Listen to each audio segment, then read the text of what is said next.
Don't mistake chasing a burn for growth. I know a lot of rugby players do this. They'll go into the gym. They think they have to chase a pump. They think they have got to hurt themselves in the gym in order to grow. But if that were the case, you could just bruise yourself and you would grow. Because bruising yourself has the same pathways as what damaging your muscles from working out does. So if you want better growth, you need to start thinking about your hypertrophy training or your strength training about muscle fibers. And so within a muscle, you have all these different muscle fibers. And those muscle fibers are each connected to different motor units. And so your everyday stuff you're doing, so me right now talking, I'm using low threshold motor units. It's very easy for me to do this. In order for me to grow, say my biceps, because I'm a trained lifter, I would have to reach into my highest threshold motor units, which is my muscle fibers that I hardly even tap into, because these are the ones that I have potential for growth in.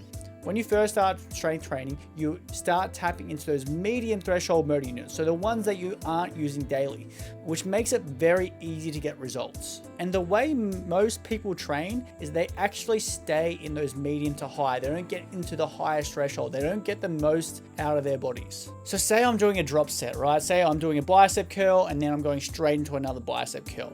In order for me to actually hit those higher threshold motor units, I would need to take that exercise to failure. It would need to be stable and I'd need to be highly motivated. I'd also have to have done the exercise for a little while, so my brain had worked out how to coordinate the exercise and learn how to turn off the antagonist muscle, so say the triceps. So it'd take me a couple of weeks of actually doing an exercise, maybe up to 6 weeks if I'm more advanced, to properly hit those higher and higher threshold motor units, or those muscle fibers that I haven't tapped into, which still have potential for growth. And say I did a drop set. Say I did a bicep curl and I went straight into another lighter weight bicep curl straight after. Say I took it to failure, so if I took it to failure and there was my max weight I could use, then I would have tapped into all my muscle fibers, right? And then if I went straight down, if I had gone to failure, what happened is my perceived amount of effort has gone too much, and that's why I failed. That's why you fail. It's nothing to do with the muscle.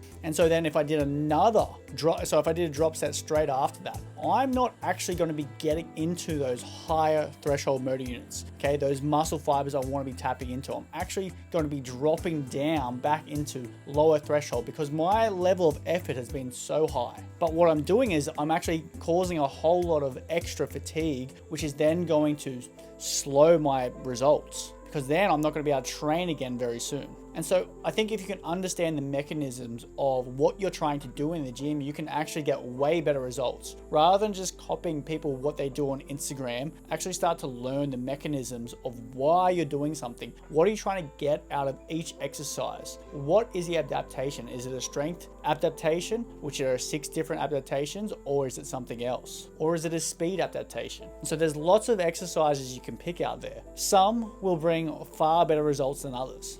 So choose wisely.